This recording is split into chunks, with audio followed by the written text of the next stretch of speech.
Le corps et l'esprit séparés par des milliers d'années. Grâce à ce masque, Aurélie visite le Narbonne de l'Antiquité.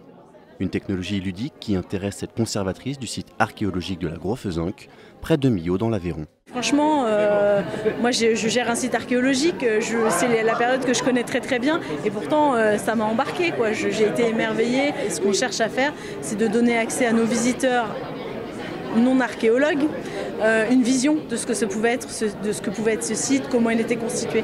Donc on s'interroge sur différentes façons de le faire. Mi-novembre, le musée de la Romanité, à Nîmes dans le Gard, accueillait la 10e édition du forum Clic France. Pendant 2 jours, professionnels du numérique et ceux des milieux culturels partagent leurs impressions, bonnes ou mauvaises, en matière d'innovation.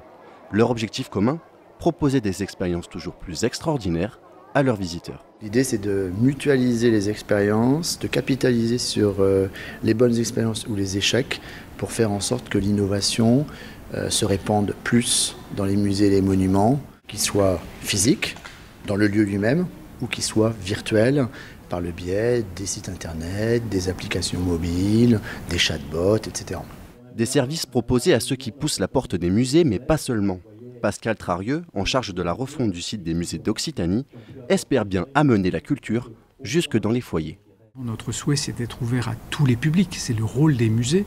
Les publics qui peuvent se déplacer in situ, bien sûr, les visiteurs, mais aussi les publics distants, c'est-à-dire les gens qui sont dans des endroits comme des maisons de rétention, des maisons de retraite, des établissements psycho-médicaux, pédagogiques, etc. Soutenue par la région Occitanie, cette édition 2019 du Clic France a attiré une douzaine d'entreprises du numérique.